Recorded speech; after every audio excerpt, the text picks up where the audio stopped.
اب اردو تقریر حضرت صلی اللہ علیہ وسلم کا عجز و انکسار اور سادگی کے لیے مکرم صداقت احمد صاحب مبلغ انچارج جماعت احمدیہ جرمنی تشریف لائیں گے۔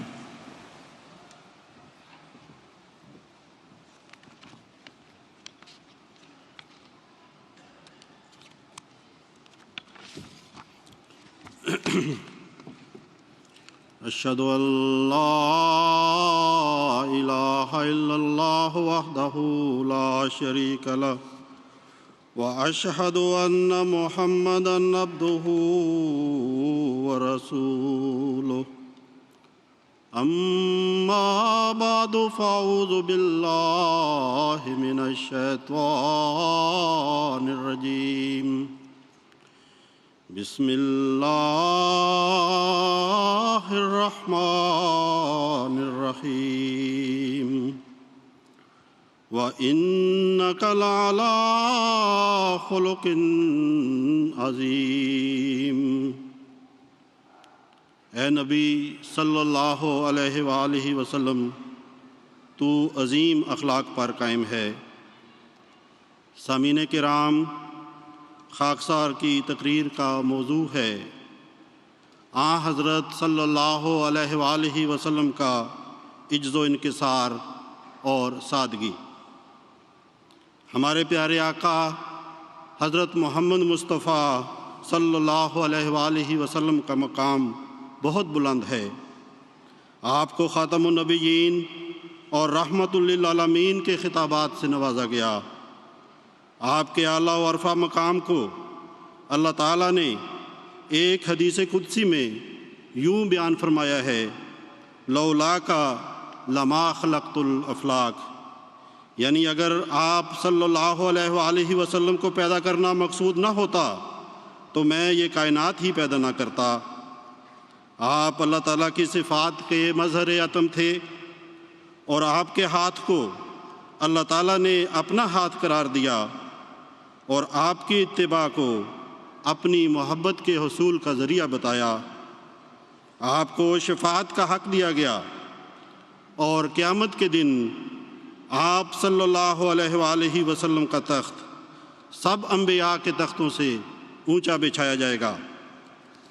آپ کے اخلاق عظمت کی بلند ترین چوٹیوں کو چھو رہے تھے، یہاں تک کہ عرش کا خدا آپ کے اخلاق کے بارے میں گواہی دیتے ہوئے فرماتا ہے، اِنَّكَ لَعَلَىٰ خُلُقٍ عَظِيمٍ، یعنی اے محمد صلی اللہ علیہ وآلہ وسلم، تو عظیم اخلاق پر قائم ہے، یعنی مکارم اخلاق تیری ذات میں اپنی انتہائی حدوں کو چھو رہے ہیں، اور ایسے مکمل ہیں کہ اس سے زیادہ ایک انسان کے تصور میں نہیں آ سکتے۔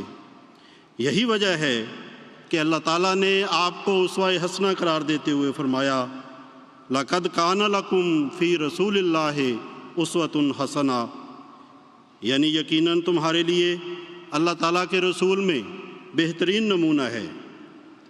آپ خود اپنی بعثت کے مقصد کو بیان کرتے ہوئے فرماتے ہیں، بُعِثْتُ لِأُتَمِّمَ مَكَارِمَ الْأَخْلَاقِ، یعنی میں اعلیٰ اخلاق کی تکمیل کے لیے مبعوث کیا گیا ہوں۔ سامعین کرام، یہ وہ اعلیٰ و عرفہ مراتب ہیں جو ہمارے آقا و مطاع حضرت محمد صلی اللہ علیہ وآلہ وسلم کے حصے میں آئے۔ عام طور پر جب کسی کو اعلیٰ رتبہ ملتا ہے یا اس کی حیثیت میں اضافہ ہوتا ہے تو وہ خیال کرتا ہے کہ اگر اس نے اپنے رتبے سے اتر کر عاجزی، انکساری اور سادگی سے کام لیا تو اس سے اس کی عزت اور وقار پر حرف آئے گا۔ ایسا شخص اپنے ذوم میں اپنے مرتبے کو قائم رکھنے کی خاطر عاجزی، انکساری اور سادگی کو ترک کر کے تکبر، غرور، تصنع اور تکلف سے کام لینا شروع کر دیتا ہے۔ لیکن قربان جاؤں میں حضرت محمد مصطفیٰ صلی اللہ علیہ وآلہ وسلم کی ذات بابرکات پر کہ ان سب فضیلتوں، خطابات اور اعلیٰ و عرفہ مراتب کے باوجود آپ ساری زندگی عجز و انکسار کا پیکر بنے رہے۔ تکبر و غرور اور فخر و مباحات سے اپنی ذات کو کلیتاً بچائے رکھا، حضرات، اگر کسی کا افسر اس کی تعریف کر دے تو فخر سے اس کی گردن تن جاتی ہے، وہ اپنے آپ کو بہت کچھ سمجھنا شروع کر دیتا ہے، لیکن یہاں تو معاملہ ہی الگ ہے۔ عرش کا خدا آپ صلی اللہ علیہ وآلہ وسلم کی تعریف کرتا ہے، لیکن آپ ہیں کہ زمین پر بچھے جاتے ہیں، اور ذرہ برابر بھی تکبر اور غرور آپ کے اندر پیدا نہیں ہوتا۔ آپ صلی اللہ علیہ وآلہ وسلم جیسا عاجزی کا پیکر انسان تاریخ عالم پیش کرنے سے قاصر ہے۔ خاکسار حضرت صلی اللہ علیہ وآلہ وسلم کی پاکیزہ، مقدس اور مطہر زندگی کے گلہائے رنگا رنگ میں سے وقت اور موضوع کی مناسبت سے چند خوشنما اور خوشبودار پھول آپ کے سامنے پیش کرتا ہے۔ سامعین کرام، ہمارے پیارے آقا حضرت محمد مصطفیٰ صلی اللہ علیہ وآلہ وسلم کی زندگی انتہائی سادہ اور ہر قسم کے تکلفات سے پاک تھی۔ آپ کے ہر قول اور فعل میں سادگی اور انکساری کا عنصر نمایاں تھا۔ تکلف اور تصنع سے پاک زندگی کا معیار اس قدر بلند تھا کہ زمین و آسمان کا مالک خدا، جو آپ کی حالت سے بخوبی واقف تھا، آپ کو مخاطب کرتے ہوئے فرماتا ہے کہ اے محمد صلی اللہ علیہ وآلہ وسلم، تو اعلان کر دے کہ ما انا من المتکلفین، کہ میں تکلفات کا عادی نہیں ہوں، سادگی میری زندگی میں کوٹ کوٹ کر بھری ہوئی ہے۔ آپ صلی اللہ علیہ وآلہ وسلم نے اپنے رہن سہن، بود و باش، لباس، خوراک، غرضے کے زندگی کے ہر شعبے میں عاجزی و انکساری اور سادگی کے ایسے اعلیٰ نمونے دکھائے کہ پوری دنیا ورطہ حیرت میں گم ہے۔ وہ زمانہ جس میں حضرت صلی اللہ علیہ وآلہ وسلم مبعوث ہوئے انتہائی ظلمت و تاریکی کا زمانہ تھا۔ عجز و انکسار مفقود تھے، سادگی کو عار سمجھا جاتا تھا، تکبر و غرور اور تکلفات کو انسانی زندگی کا حسن قرار دیا جاتا تھا۔ قرآن کریم میں خود خالق کائنات اس زمانے کے انسان کی اخلاقی اور روحانی ابتری کا ذکر کرتے ہوئے فرماتا ہے، ظہر الفساد فی البر والبحر، یعنی خشکی اور تری دونوں میں پوری طرح بگاڑ پیدا ہو چکا تھا۔ یہ وہ وقت تھا جب ایرانی اور رومی حکومتیں تکبر و غرور اور بے جات تکلفات میں اپنی مثال آپ تھیں، اور انہی کے زیر اثر عرب بھی ان منفی اخلاقی اقدار میں کسی سے پیچھے نہ تھے۔ ہمارے پیارے آقا حضرت محمد مصطفیٰ صلی اللہ علیہ وآلہ وسلم نہ تو ایرانیوں سے متاثر ہوتے ہیں اور نہ رومیوں اور عربوں کے طرز زندگی کو اپنا شعار بناتے ہیں۔ حالانکہ دیکھا جائے تو آپ کا تو ان طاقتوں سے مقابلہ تھا، چاہیے تو یہ تھا کہ ان پر اپنا رعب اور دبدبہ قائم کرنے کے لیے آپ بھی شاہانہ طرز زندگی اختیار فرماتے، زینت اور آرائش سے مزین تخت و تاج کا اہتمام فرماتے، اور اپنے ساتھ غلاموں کی ایک جماعت رکھتے، اور ان طاقتوں کے بالمقابل اپنی شان و شوکت کا اظہار فرماتے۔ لیکن آپ کی سادگی اور عجز و انکسار کا یہ عالم تھا کہ آپ نے نہ تو فاخرانہ لباس زیب تن فرمایا اور نہ ہی اپنے لیے کوئی شاہانہ دربار سجایا، اور نہ ہی غلاموں اور خادموں کی جماعت اپنے ساتھ رکھنا پسند فرمایا۔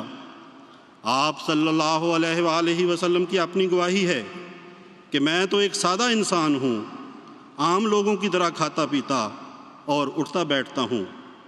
آپ کی سادگی اور انکساری کا یہ حال تھا کہ آپ صلی اللہ علیہ وآلہ وسلم اپنے گھر کا کام خود ہی کر لیتے تھے، اپنی جوتی خود مرمت کر لیتے، بوقت ضرورت اپنے کپڑوں کو پیوند لگا لیتے، بکری کا دودھ دھو لیتے، اونٹ باندھتے، ان کے آگے چارہ ڈالتے، آٹا پیس لیتے، پانی نکالنے والے ڈول کی مرمت کرنے کی ضرورت پیش آتی تو اسے مرمت کر لیتے، اور گھر کے کام کاج میں اپنے اہل خانہ کی مدد فرمایا کرتے تھے۔ اسی طرح بازار سے سودا سلف اٹھا کر لانے میں بھی قطعاً کوئی عار محسوس نہ کرتے تھے۔ حضرت ابو ہریرہ رضی اللہ تعالیٰ عنہ روایت کرتے ہیں کہ میں ایک دفعہ حضرت صلی اللہ علیہ وآلہ وسلم کے ساتھ بازار گیا، جہاں سے حضور نے کچھ پاجامے خریدے اور پھر اپنے خزانچی سے فرمایا کہ اس دکاندار کو پاجاموں کی قیمت ادا کر دو، اور ہاں دیکھو پلڑا جھکا کر رکھنا، اور پاجاموں کی قیمت سے زیادہ قیمت دینا۔ پھر جب حضور اس دکان سے واپس جانے لگے تو وہ دکاندار تیزی سے حضرت صلی اللہ علیہ وآلہ وسلم کے ہاتھ کی طرف بڑھا تاکہ بوسہ دے، لیکن حضور نے اپنا ہاتھ پرے کر لیا اور فرمایا، دیکھو اس انداز سے تو تعظیم تم اجمی لوگ اپنے بادشاہوں کی کرتے ہو، اور میں تو بادشاہ نہیں، میں تو تم جیسا ایک انسان ہوں۔ حضرت ابو ہریرہ رضی اللہ تعالیٰ عنہ کہتے ہیں کہ پھر حضور نے جو پاجامے خریدے تھے وہ اٹھا لیے، میں نے چاہا کہ میں انہیں پکڑ لوں، لیکن حضور نے فرمایا، نہیں، رہنے دو، جس کی چیز ہو اس کو خود ہی اٹھانی چاہیے۔ حضرات، ہمارے پیارے آقا حضرت محمد مصطفیٰ صلی اللہ علیہ وآلہ وسلم عرب کے بادشاہ تھے اور لاکھوں روپے اپنے ہاتھ سے غرباء اور مساکین میں تقسیم فرمایا کرتے تھے۔ اگر آپ چاہتے تو اپنے لیے ہر قسم کی سہولت اور آسائش کا انتظام کر سکتے تھے، لیکن آفرین ہیں ہم حضرت محمد مصطفیٰ صلی اللہ علیہ وآلہ وسلم پر کہ آپ نے مسکینی کے ساتھ زندگی گزارنے کو ترجیح دی اور بادشاہ ہو کر فقیری کا جامہ پہننا پسند فرمایا۔ حضرت صلی اللہ علیہ وآلہ وسلم کے گھر کا ماحول کتنا سادہ تھا، اس کا نقشہ ایک حدیث کی روشنی میں حضرت مسیح موعود علیہ السلام نے یوں بیان فرمایا ہے۔ آپ فرماتے ہیں، حضرت صلی اللہ علیہ وآلہ وسلم کی تمتع دنیاوی کا یہ حال تھا کہ ایک بار حضرت عمر رضی اللہ تعالیٰ عنہ آپ سے ملنے کے لیے گئے۔ ایک لڑکا بھیج کر اجازت چاہی۔ حضرت صلی اللہ علیہ وآلہ وسلم ایک کھجور کی چٹائی پر لیٹے ہوئے تھے۔ جب حضرت عمر رضی اللہ تعالیٰ عنہ اندر آئے تو آپ صلی اللہ علیہ وآلہ وسلم اٹھ کر بیٹھ گئے۔ حضرت عمر نے دیکھا کہ مکان سب خالی پڑا ہے اور کوئی زینت کا سامان اس میں نہیں ہے۔ ایک کھونٹی پر تلوار لٹک رہی ہے، یا وہ چٹائی ہے جس پر آپ صلی اللہ علیہ وآلہ وسلم لیٹے ہوئے تھے اور جس کے نشان اسی طرح آپ صلی اللہ علیہ وآلہ وسلم کی پشت مبارک پر بنے ہوئے تھے۔ حضرت عمر رضی اللہ تعالیٰ عنہ نے جب ان کو دیکھا تو رو پڑے۔ آپ نے پوچھا، اے عمر، تجھ کو کس نے رلایا؟ حضرت عمر نے عرض کی کہ کسریٰ اور قیصر تو تنعم کے اسباب رکھیں، اور آپ جو خدا تعالیٰ کے رسول اور دو جہان کے بادشاہ ہیں اس حال میں رہیں۔ حضرت صلی اللہ علیہ وآلہ وسلم نے فرمایا، اے عمر، مجھے دنیا سے کیا غرض؟ میں تو اس مسافر کی طرح گزارا کرتا ہوں جو اونٹ پر سوار منزل مقصود کو جاتا ہو، ریگستان کا راستہ ہو اور گرمی کی سخت شدت کی وجہ سے کوئی درخت دیکھ کر اس کے سائے میں سستا لے، اور جو ہی ذرا پسینہ خشک ہوا ہو وہ پھر چل پڑے۔ صحابہ رضوان اللہ علیہم اجمعین جب حضرت صلی اللہ علیہ وآلہ وسلم کی یہ حالت دیکھتے تو انہیں سخت تکلیف ہوتی۔ انہیں حضرت صلی اللہ علیہ وآلہ وسلم کے آرام کا بہت خیال تھا، اس لیے انہوں نے آپ صلی اللہ علیہ وآلہ وسلم کے لیے ایک آرام دہ گدیلا بنانے کی خواہش کا اظہار کیا۔ اس پر آپ صلی اللہ علیہ وآلہ وسلم نے فرمایا، مجھے اس دنیا سے کیا غرض؟ آپ جانتے تھے کہ آرام دہ چیزوں کا استعمال انسان کو تن آسان بنا دیتا ہے اور اللہ کی یاد سے غافل کر دیتا ہے، اس لیے آپ صلی اللہ علیہ وآلہ وسلم زیادہ آسائش اور سہولت والی چیزیں استعمال کرنے کو پسند نہیں فرماتے تھے۔ بعض روایات سے پتہ چلتا ہے کہ بعد میں ایک گدیلا حضرت صلی اللہ علیہ وآلہ وسلم کے لیے تیار کیا گیا، لیکن وہ گدیلا بھی اتنا سخت اور کھجور کے پتوں یا اس کے ریشوں کا بنا ہوا تھا کہ وہ چٹائی کی طرح ہی جسم پر نشان ڈال دیا کرتا تھا۔ اور ایک دوسری روایت میں حضرت حفصہ رضی اللہ تعالیٰ عنہ بیان کرتی ہیں کہ رسول اللہ صلی اللہ علیہ وآلہ وسلم کا گھر والا بستر بالوں سے بنی ہوئی چادر پر مشتمل تھا، جسے دوہرا کر دیا جاتا تو آپ اس پر سو جاتے تھے۔ فرماتی ہیں، ایک رات ہم نے اس کی 4 تہیں کر دیں۔ جب صبح ہوئی تو رسول اللہ صلی اللہ علیہ وآلہ وسلم نے فرمایا، رات کو تم نے میرے بستر پر کیا بچھایا تھا؟ ہم نے چادر کی 4 تہیں کرنے کا ذکر کیا۔ اس پر حضور صلی اللہ علیہ وآلہ وسلم نے فرمایا، میرا بستر جیسے پہلے ہوتا تھا ویسے ہی کر دو۔ اس بستر پر سونے کی وجہ سے آج رات میں نماز تہجد کے لیے دیر سے بیدار ہوا ہوں۔ نعرہ تکبیر! حضرت محمد مصطفیٰ محسن انسانیت! نعرہ تکبیر! حضرات، اپنے تو اپنے، غیر بھی آپ صلی اللہ علیہ وآلہ وسلم کی سادگی اور عجز و انکسار سے اس قدر متاثر ہوئے کہ آپ کی تعریف کرنے پر مجبور ہیں۔ چنانچہ دور حاضر کی ایک مصنفہ کیرن آرمسٹرانگ حضرت صلی اللہ علیہ وآلہ وسلم کی سیرت کے اس پہلو پر روشنی ڈالتے ہوئے تحریر کرتی ہیں کہ محمد صلی اللہ علیہ وآلہ وسلم نے ہمیشہ سادہ وسائل کو صحیح استعمال کرتے ہوئے قناعت سے پر زندگی گزاری، اور اس وقت بھی آپ صلی اللہ علیہ وآلہ وسلم سے اس نمونے کا اظہار ہوا جب آپ عرب کے طاقتور ترین سردار تھے۔ آپ کو ہمیشہ آسائشوں اور آرام دہ زندگی سے نفرت تھی، اور اکثر ایسا ہوتا کہ آپ کے گھر میں کھانے کو بھی کچھ نہ ہوتا۔ آپ کے پاس کبھی ایک جوڑے کپڑے سے زیادہ ایک وقت میں نہ ہوا، اور جب کبھی آپ کے صحابہ نے آپ کو بعض مواقع پر اعلیٰ لباس پہننے کو کہا تو آپ نے ہمیشہ انکار کیا، بلکہ عام سادہ کھدر کے لباس کو ترجیح دی جو ہر معمولی آدمی پہنتا تھا۔ جب کبھی آپ کو تحائف یا مال غنیمت آیا تو آپ نے اسے غریبوں میں تقسیم کر دیا، اور حضرت عیسیٰ کی طرح آپ مسلمانوں کو کہا کرتے تھے کہ غریب اور مسکین آدمی امراء سے پہلے جنت میں داخل ہوگا۔ حضرات، امراء اور دولت مندوں کے دسترخوان کے حال سے ہم سب بخوبی واقف ہیں۔ ان کے ہاں کھانے پینے کے لیے کس قدر اہتمام کیا جاتا ہے، کس قدر پرتکلف کھانے اس پر چنے جاتے ہیں۔ شاید کسی کے دل میں یہ خیال آئے کہ حضرت صلی اللہ علیہ وآلہ وسلم تو 2 جہانوں کے بادشاہ تھے، آپ کا دسترخوان بھی شاہانہ ہوتا ہوگا، اس پر بھی طرح طرح کے لذیذ اور عمدہ کھانے سجائے جاتے ہوں گے۔ لیکن ہم جب حضرت صلی اللہ علیہ وآلہ وسلم کے دسترخوان کو دیکھتے ہیں تو پتہ چلتا ہے کہ وہ انتہائی سادہ تھا، اور آپ صلی اللہ علیہ وآلہ وسلم کا کھانا بھی نہایت سادہ اور معمولی ہوا کرتا تھا۔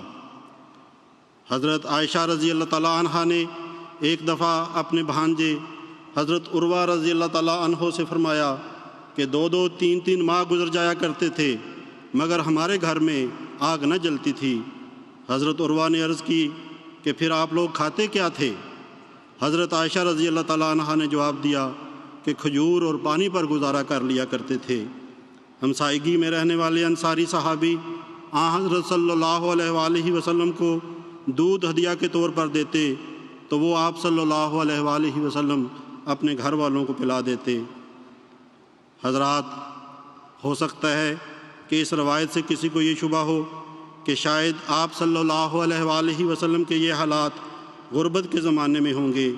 آپ پر تو فراخی کا بھی زمانہ آیا، اس میں آپ کی حالت بدل گئی ہوگی۔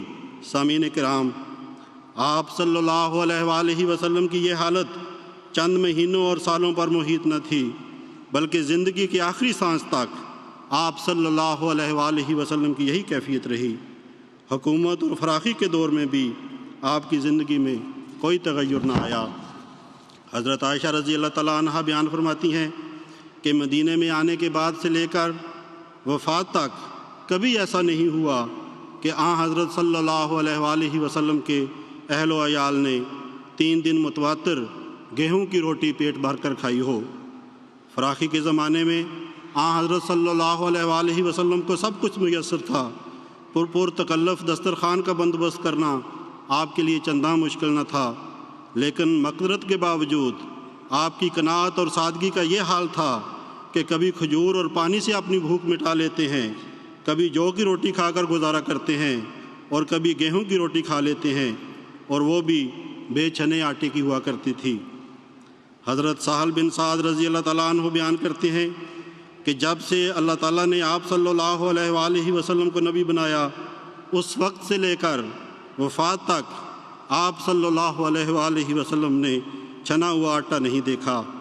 آپ کے وصال کے بعد جب چکی کا آٹا میسر آیا اور اس کی نرم روٹی حضرت عائشہ رضی اللہ تعالیٰ عنہا کے لیے بنائی گئی تو وہ نرم روٹی کھاتے ہوئے حضرت عائشہ رضی اللہ تعالیٰ عنہا کی آنکھوں میں آنسو آ گئے اور نرم لقمہ حلق سے اتارنا مشکل ہو گیا۔ کسی نے جب اس رکت کی وجہ پوچھی تو آپ رضی اللہ تعالیٰ عنہا نے فرمایا کہ مجھے حضرت صلی اللہ علیہ وآلہ وسلم کا زمانہ یاد آ گیا ہے، اس وقت یہ آٹا میسر نہ تھا اور آپ صلی اللہ علیہ وآلہ وسلم نے ہمیشہ سخت روٹی کھائی۔ حضرت عبداللہ بن سلام کہتے ہیں کہ ایک دفعہ میں نے نبی کریم صلی اللہ علیہ وآلہ وسلم کو دیکھا کہ آپ نے روٹی کے ایک ٹکڑے پر کھجور رکھی ہوئی تھی اور فرما رہے تھے کہ یہ کھجور اس روٹی کا سالن ہے۔ حضرت انس رضی اللہ تعالیٰ عنہ بیان کرتے ہیں کہ میرے علم میں نہیں کہ حضرت صلی اللہ علیہ وآلہ وسلم نے کبھی تشتریوں میں کھانا کھایا ہو، اور نہ ہی آپ کے لیے کبھی چپاتیاں بنائی گئیں، اور نہ کبھی آپ نے تپائی پر رکھ کر کھانا کھایا۔ آپ صلی اللہ علیہ وآلہ وسلم زمین پر کپڑا بچھا لیتے تھے اور اس پر بیٹھ کر کھانا تناول فرما لیتے تھے۔ حضرت عائشہ بیان کرتی ہیں کہ میں نے ایک دفعہ عرض کیا، اے اللہ کے رسول، میری جان آپ پر قربان ہو، آپ ٹیک لگا کر کھائیں، یہ کھانے کا آسان طریقہ ہے۔ اس پر آپ صلی اللہ علیہ وآلہ وسلم نے جواب دیا، عائشہ، میں ٹیک لگا کر نہیں کھاؤں گا، بلکہ اس طرح کھاؤں گا جس طرح ایک غلام کھاتا ہے، اور غلام کی طرح ہی بیٹھوں گا۔ سامعین کرام، عجز و انکسار اور سادگی کے مفہوم میں یہ بات بھی شامل ہے کہ انسان اعلیٰ رتبے کے باوجود اپنے سے کم درجے کے افراد کے ساتھ گھل مل جائے، ان سے پیار کرے، انہیں اپنا سمجھے، اور اپنی فضیلت اور رتبے کی وجہ سے کسی امتیازی سلوک کا طالب نہ ہو۔ ہمارے آقا و مطاع حضرت محمد مصطفیٰ صلی اللہ علیہ وآلہ وسلم کو اللہ تعالیٰ نے کائنات میں بلند ترین مقام عطا فرمایا تھا۔ آپ کو ایسے خدام بھی بخشے تھے جو آپ کی خدمت پر ہمیشہ کمر بستہ رہتے تھے، مگر اس کے باوجود آپ صلی اللہ علیہ وآلہ وسلم عام دنیاوی معاملات میں کوئی امتیازی حیثیت اختیار کرنا پسند نہ فرماتے تھے، اور نہ صرف یہ کہ اپنا کام اپنے ہاتھ سے کرتے، بلکہ اپنے خادموں کے کام میں بھی ان کا ہاتھ بٹاتے، ان کا بوجھ ہلکا کرتے اور انہیں آرام پہنچانے کی بھرپور کوشش فرماتے۔ یہی وجہ ہے کہ صحابہ آپ سے بے انتہا محبت کرتے اور ہر لمحہ آپ پر جان فدا کرنے کے لیے مستعد رہتے تھے۔ امر واقعہ یہ ہے کہ آپ صلی اللہ علیہ وآلہ وسلم نے اپنے ہاتھ سے کام کرنے کو وقار بخشا اور اسی میں عزت کی نوید سنائی۔ آپ صلی اللہ علیہ وآلہ وسلم کی منکسرانہ، متواضع اور بے تکلفانہ زندگی کا ایک پہلو یہ بھی ہے کہ آپ اجتماعی اور قومی کاموں میں اپنے صحابہ کے شانہ بشانہ بڑی ہی مستعدی کے ساتھ حصہ لیتے تھے۔ مدینہ سے 3 میل کے فاصلے پر ایک بستی تھی جس کا نام قباء تھا۔ حضور صلی اللہ علیہ وآلہ وسلم نے جب ہجرت فرمائی تو مدینہ جانے سے قبل اس بستی میں قیام فرمایا۔ یہاں آپ نے سب سے پہلا کام یہ کیا کہ ایک مسجد کی بنیاد ڈالی جسے مسجد قباء کہتے ہیں۔ مسجد کی تعمیر میں آپ صحابہ کے ساتھ مزدوروں کی طرح شامل ہوئے۔ روایت میں آتا ہے کہ حضور صلی اللہ علیہ وآلہ وسلم نے صحابہ سے فرمایا، قریب کی پتھریلی زمین سے پتھر جمع کر کے لاؤ۔ پتھر جمع ہو گئے تو حضور نے خود قبلہ رخ خط کھینچا اور خود اس پر پہلا پتھر رکھا۔ پھر بعض بزرگ صحابہ سے فرمایا، اس کے ساتھ ایک ایک پتھر رکھو۔ پھر عام اعلان فرمایا کہ ہر شخص ایک ایک پتھر رکھے۔ صحابہ بیان کرتے ہیں کہ حضور خود بھاری پتھر اٹھا کر لاتے، یہاں تک کہ جسم مبارک جھک جاتا، پیٹ پر مٹی نظر آتی۔ صحابہ عرض کرتے کہ ہمارے ماں باپ آپ پر فدا ہوں، آپ یہ پتھر چھوڑ دیں، ہم اٹھا لیں گے، مگر آپ فرماتے نہیں، تم ایسا ہی ایک اور پتھر اٹھا لاؤ۔ اسی طرح مسجد نبوی کی تعمیر کے وقت صحابہ کی ایک بڑی جماعت موجود تھی۔ جو آپ کے پسینے کی جگہ اپنا خون بہانے کے لیے تیار تھے، اور جو یہ چاہتے تھے کہ آپ صلی اللہ علیہ وآلہ وسلم آرام فرمائیں اور وہ آپ کے سامنے اپنی فدائیت اور اخلاص کے جوہر دکھائیں، لیکن اس کے باوجود مسجد نبوی کی تعمیر میں آپ صلی اللہ علیہ وآلہ وسلم صحابہ کے ساتھ برابر شریک رہے اور اینٹیں ڈھوتے رہے۔ سامعین کرام، حضور صلی اللہ علیہ وآلہ وسلم کی زندگی میں سب سے اہم اور مشکل ترین وقار عمل جنگ خندق کے موقع پر ہوا۔ جب خندق کھودی جا رہی تھی تو حضور صلی اللہ علیہ وآلہ وسلم زیادہ تر وقت خندق کے پاس گزارتے اور بسا اوقات خود بھی صحابہ کے ساتھ مل کر کھدائی اور مٹی اٹھانے کے کام کرتے، اور صحابہ کی تباہی میں شگفتگی قائم رکھنے کے لیے بعض اوقات آپ صلی اللہ علیہ وآلہ وسلم کام کرتے ہوئے شعر پڑھنے لگ جاتے، جس پر صحابہ بھی آپ کے ساتھ سر ملا کر وہی شعر یا کوئی دوسرا شعر پڑھنا شروع کر دیتے۔ ایک صحابی کی روایت ہے کہ میں نے حضرت صلی اللہ علیہ وآلہ وسلم کو ایسے وقت میں یہ اشعار پڑھتے ہوئے سنا کہ آپ کا گورا گورا بدن مٹی اور گرد و غبار سے بالکل اٹا ہوا تھا۔ اللہ اللہ، کس شان کا یہ مزدور تھا جس کے سر پر نبوت کے تاج کے ساتھ ساتھ عربوں کی بادشاہت کا بھی تاج تھا۔ ہزاروں لوگ جس کی غلامی کا دم بھرتے تھے اور اپنی زندگیاں اس کی انگلی کے ہلکے سے اشارے پر قربان کرنے کے لیے تیار تھے، لیکن اس شہنشاہ دو جہاں کی حالت ملاحظہ کیجئے کہ وہ اپنے پیارے صحابہ کی جماعت کے ساتھ خندق کی تیاری کے کام میں مصروف ہے اور اپنے کاندھے پر مٹی اٹھا کر لا رہا ہے اور سارا جسم مٹی سے اٹا پڑا ہے۔ کیا ہی بیش قیمت وہ مٹی تھی جو آپ صلی اللہ علیہ وآلہ وسلم اٹھا رہے تھے۔ بلا شبہ وہ ہیرے جواہرات اور سونے چاندی سے بھی زیادہ قیمتی تھی۔ ایک دفعہ کا ذکر ہے کہ حضرت صلی اللہ علیہ وآلہ وسلم اپنے صحابہ کے ساتھ سفر میں تھے۔ راستے میں کھانا تیار کرنے کا وقت آیا تو ہر ایک نے اپنے اپنے ذمے کچھ کام لیے۔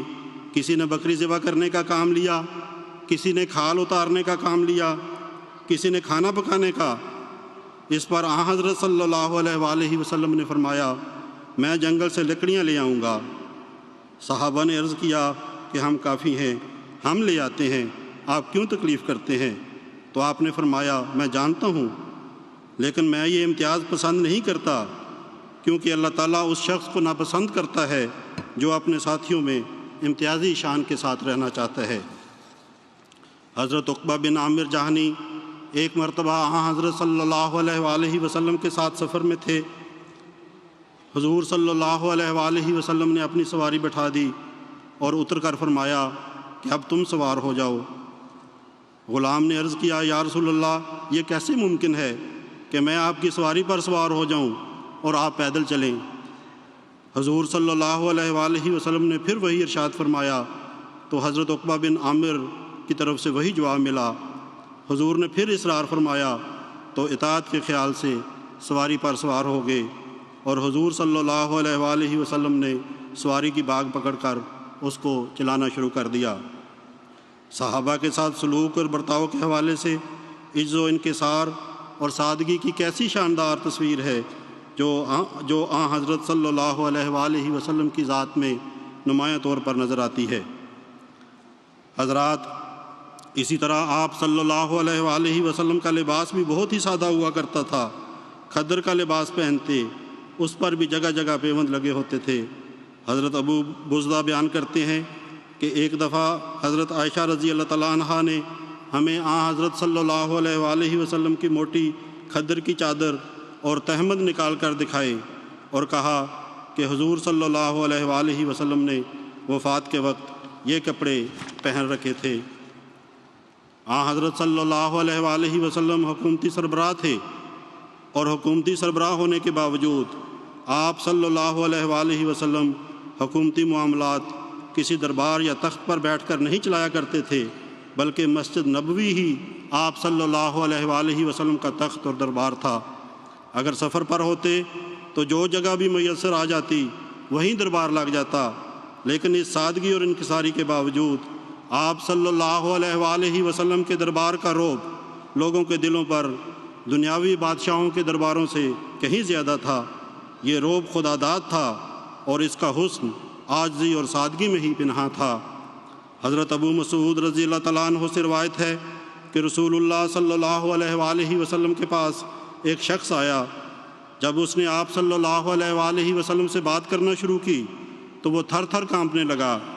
اس پر آپ صلی اللہ علیہ وآلہ وسلم نے اس کو مخاطب کر کے فرمایا کہ تسلی رکھو، میں کوئی بادشاہ تو نہیں، میں تو ایک ایسی عورت کا بیٹا ہوں جو خشک گوشت کھایا کرتی تھی۔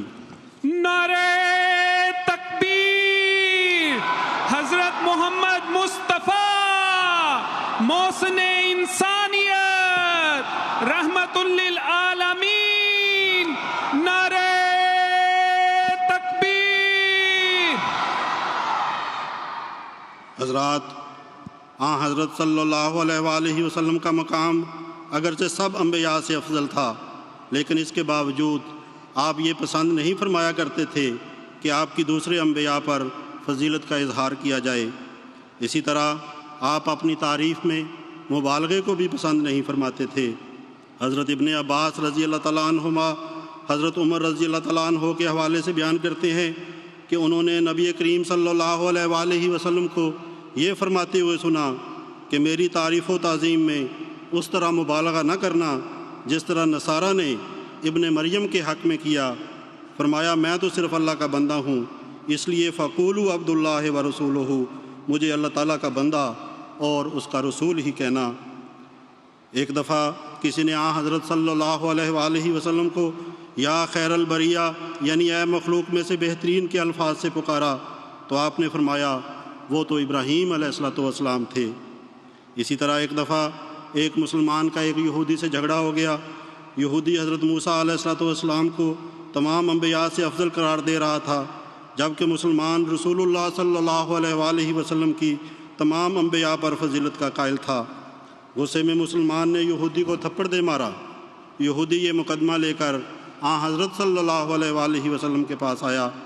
آپ نے فتنہ و فساد فروغ کرنے کے لیے اصرار کرتے ہوئے کمال انکساری سے فرمایا لا تفضلونی علی موسیٰ، یعنی مجھے موسیٰ پر فضیلت نہ دو۔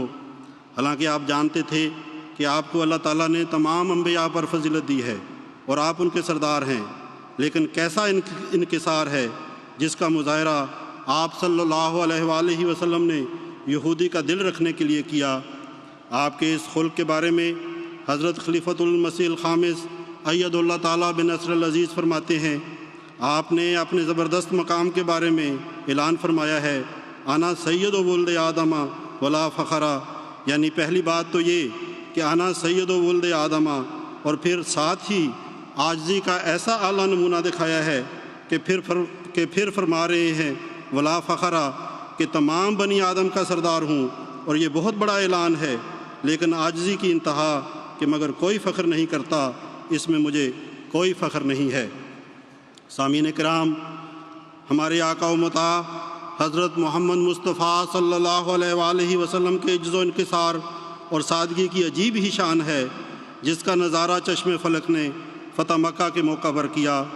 ہاں، یہ وہی شہر تھا جس کے باسیوں نے مسلسل 13 سال تک حضرت صلی اللہ علیہ وآلہ وسلم اور آپ کے صحابہ کو شدید ظلم و ستم کا نشانہ بناتے ہوئے انتہائی قسم پرسی کی حالت میں یہ شہر چھوڑنے پر مجبور کر دیا۔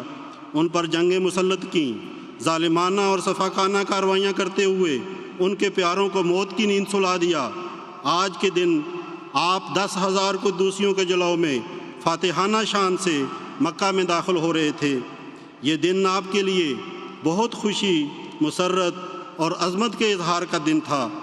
ہونا تو یہ چاہیے تھا کہ اس دن اس عظیم فاتح کا سر فخر سے بلند ہوتا، اس شہر کے ظالموں سے ان کے ظلموں کا گن گن کر بدلہ لیا جاتا، انہیں ذلیل و رسوا کرنے اور ان کا تکبر مٹی میں ملانے کے لیے تمام حربے بروئے کار لائے جاتے، لیکن آپ کے شہر میں داخل ہونے کا ایک الگ ہی منظر تھا۔